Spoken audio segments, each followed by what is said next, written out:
Hello and welcome to the first edition of This is Nigeria, Unlocking Her Potentials in the new year 2021.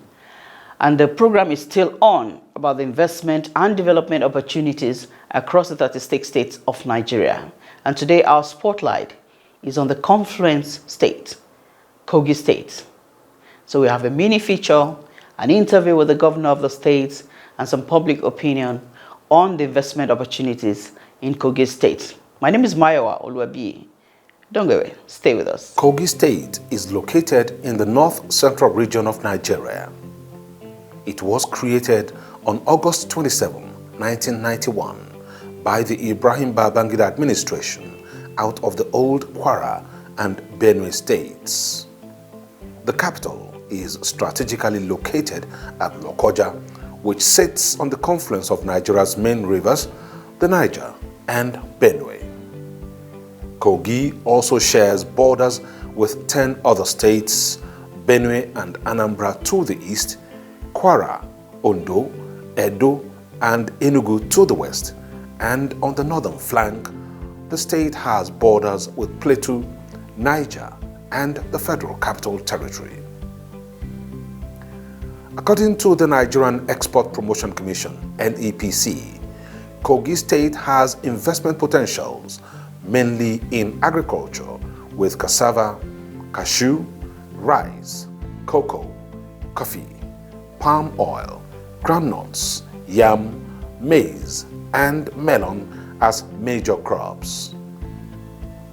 The solid mineral sector also offers investment opportunities in limestone, iron ore, marble, and gemstones. The Commission also recognized opportunities in tourism, healthcare, and manufacturing. It is instructive to note that the English explorer Mungo Park landed in New Busa. Lokoja also hosted one of the earliest administrations in colonial Nigeria, and the official residence of the governor is still referred to as Lugard House. The Ajaokuta steel rolling mill is located in Kogi State and holds the potential of driving Nigeria's industrial growth when operated at full capacity.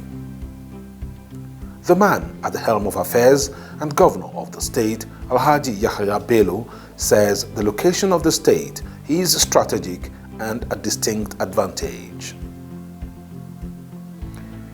Governor Bello believes that the state has a lot to gain from harnessing the energies of the youth for development. According to him, that was a key focal point when he assumed office. For a state that shares borders with 10 others, including the Federal Capital Territory, Kogi has an irresistible allure for prospective manufacturers as it provides access to diverse sources of raw materials and markets. That has proved to be a key factor in the improvement of the internally generated revenue since he assumed office. In the third quarter of 2020, the Nigerian Investment Promotion Commission, NEPC, announced that Kogi State had knocked Lagos State off its perch as Nigeria's top investment destination for foreign direct investment. Out of $3.95 billion of investment in 13 projects across 8 states of the Federation, Kogi received the largest share of $1 billion, followed by Lagos with a distant $239 million. Ogun came third with $75 million, while Cross River came fourth with $15 million. The investments were largely startup enterprises in healthcare delivery and software development. No doubt, Kogi is the land of opportunities and could well be the investment destination of choice for the year 2021.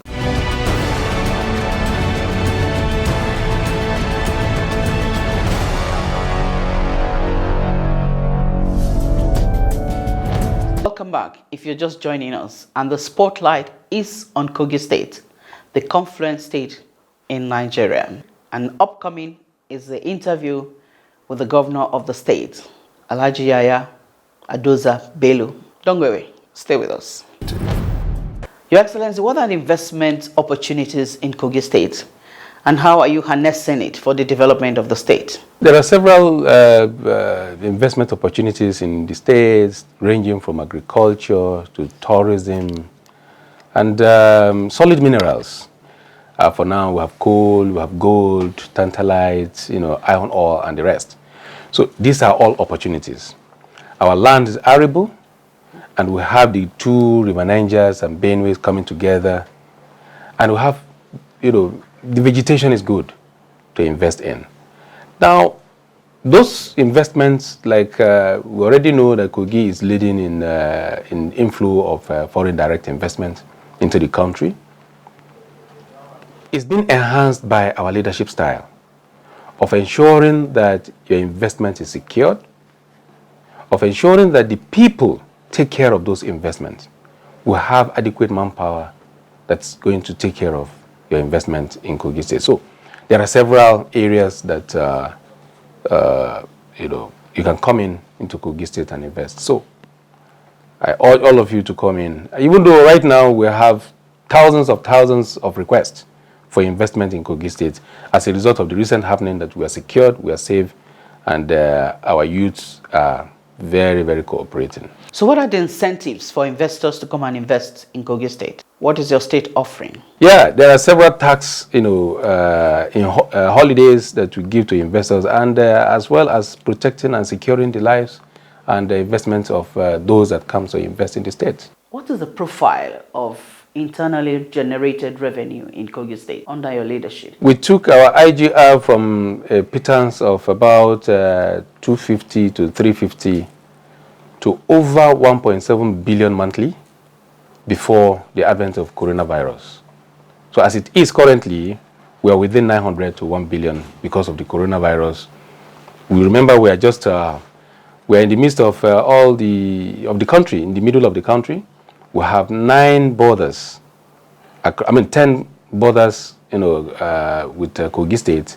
And when these 10 states, including FCT, locked down, technically, our IGR would not perform, so well. And then that's why it has affected our IGR.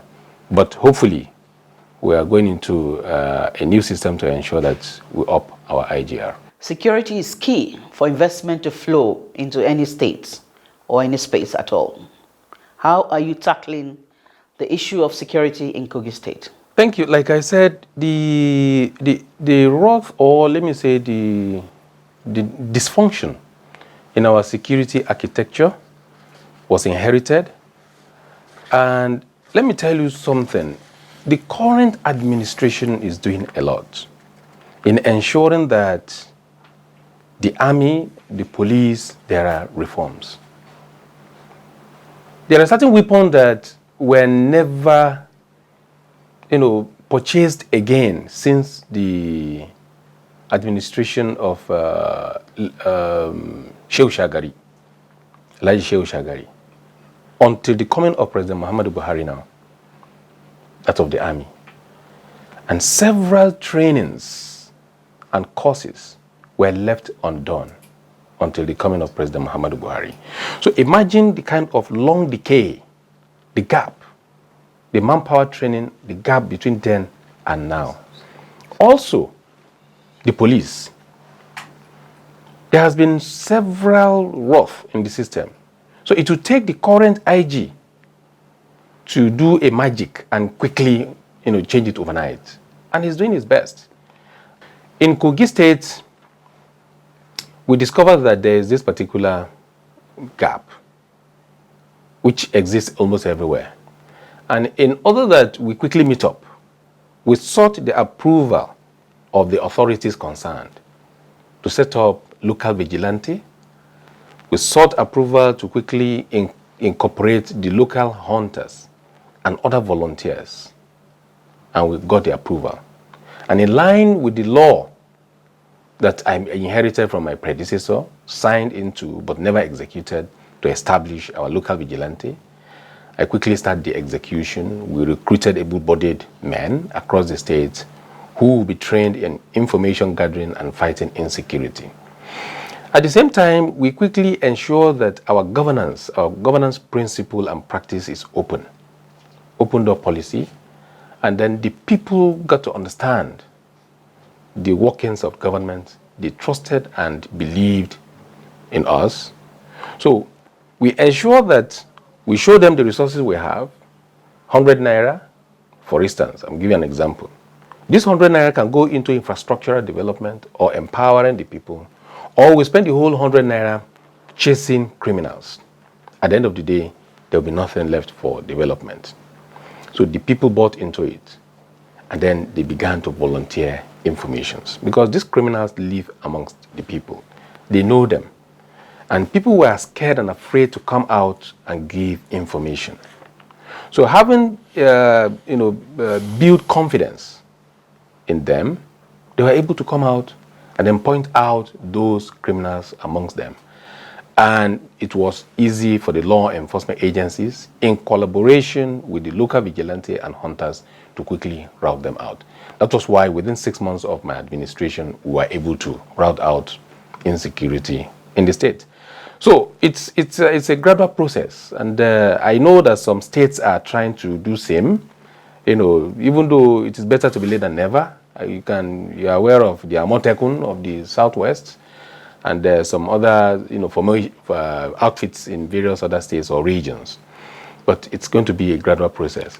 Also, if you put it side by side with the community policing, it was easy for us to quickly key into the community policing of the current administration, because we have already taken a step ahead before coming of the community policing. So it was easy for us to key in. That brings me to the question of the youth. The population of the youth in Nigeria, and women especially, it's what we have not taken advantage of by not including them in governance. How is Kogi State including the youth in governance and harnessing the potentials that they represent? Thank you. Upon assumption of office, and knowing fully well that I was the youngest governor as at the time I came into office at the age of 40, I looked at the governance structure and the strata in the society. And I quickly adopted a position. Okay. First, not only bringing young ones into governance, but ensuring that women are included as well. Ensuring that there are certain do's and don'ts that will guide us. These do's and don'ts, first, I ensure that there's no discrimination, either religious discrimination, class difference, or region or the tribe you belong. In other words, no nepotism. That is already an inclusiveness. I discovered that those who had led before us were they were already our seniors, and they've made a lot of mistakes. I knew that bringing them back would mean doing same thing, same way, and expecting different results. So what I did was to appeal to our seniors that you've done well, you've really put in your best. This is a retirement age, please. Take a step back. Stay back at home, because we don't want you to continue to do what you're used to doing and there's no result and you kill yourself or die along the line. So stay back at home, let's take care of you. Let the younger ones now take the front stage and do the job. So in a way, it is a win-win situation. The older ones stay back at home. We, the younger ones, let's do the job. Take care of you. Wherever we're making mistake, let us know. When we evaluate and we discover it is mistake, then we'll correct ourselves. And that has worked. My distribution of the resources, I ensured that it's equitable among the 3 senatorial districts, local governments, and communities. So putting all of this together and harnessing the energy and vibrancy of the younger generation and the youths who are able to achieve the success we achieve today. And if this mix is what we practice at national level today or moving forward, I know surely that youth restiveness is going to reduce to the barest minimum. Sometimes they have misconception about governance and the management of resources. So now they are in charge, or we are in charge. We are seeing it. On our own, we advise ourselves. What do we do with the little resources available? So once we take that decision, and then we are implementing, no deviation, there won't be any restiveness. There won't be any quarrel. We are involved, we are in it together, and we're doing the job together.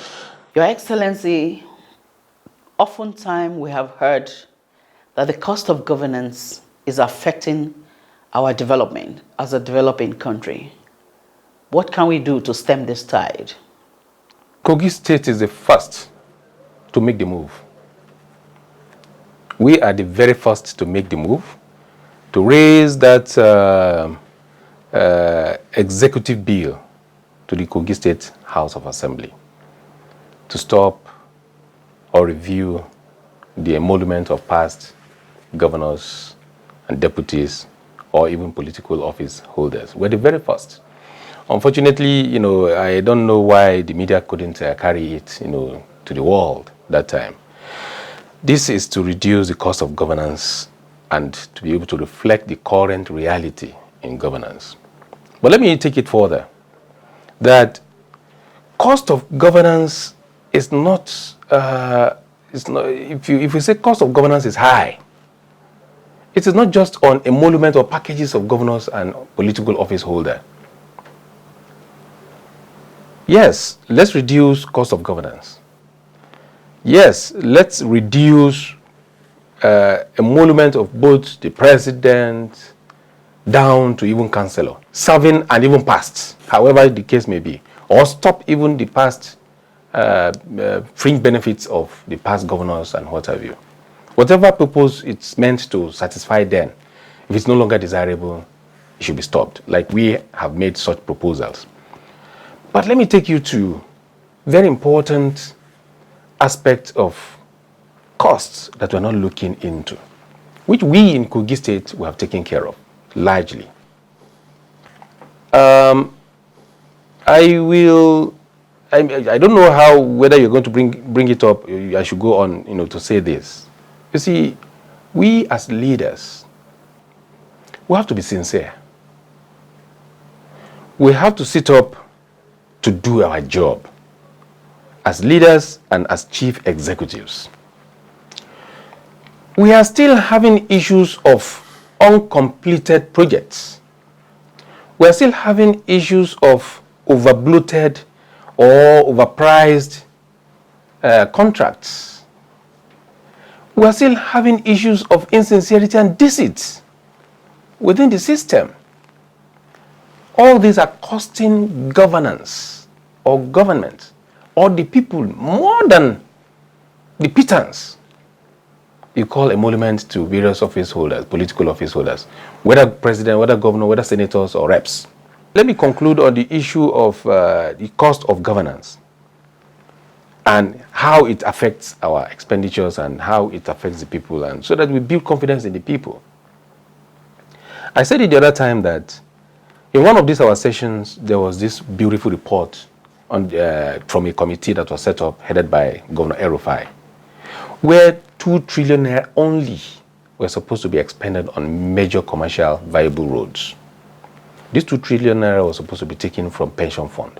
As I speak with you, pension fund is in excess of 13 trillion naira.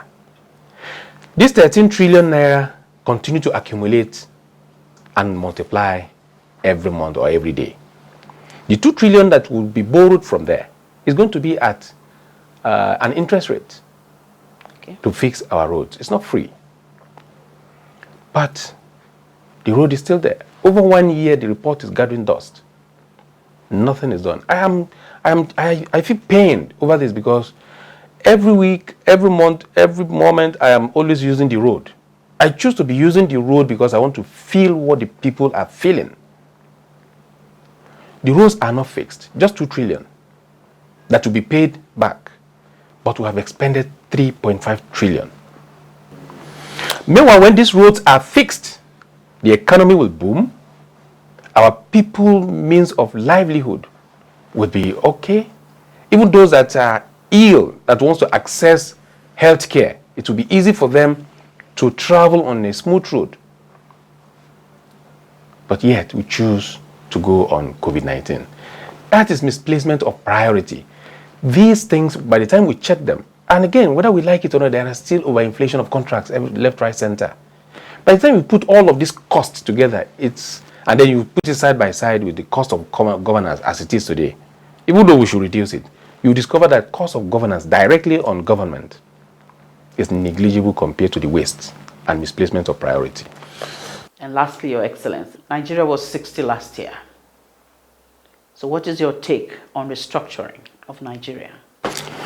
Well, restructuring means so many things to so many people. So far, so good. What I can say about restructuring, or my understanding of the restructuring that or those that are clamoring for restructuring now, I look at them as political. Because if you are restructuring, along what line are you talking? You see, this is why I talk of sincerity on the part of leaders. What were you able to do when you were in power? What did you do when you were in power? How much of the resources of the people did you use for them? And then you are talking of restructuring now. I'm not saying we shouldn't restructure. Restructuring means several things to several people. But as far as I am concerned, I will refer to that restructuring as giving way to the younger ones to take charge of leadership in this country. That is the most important restructuring that we should clamor for. Give way for women to participate in governance and decision making. That is the restructure I think we should think of. Because you can't restructure, have old people that have brought us to where we are today still at the helm of affairs, and we think we can have any restructure. We can't have any serious restructure regarding that. But let the younger generation come up. Let women participate in decision formulation and execution of some of these programs and policies. And I think we're going to have a country that we'll all be proud of. Thank you.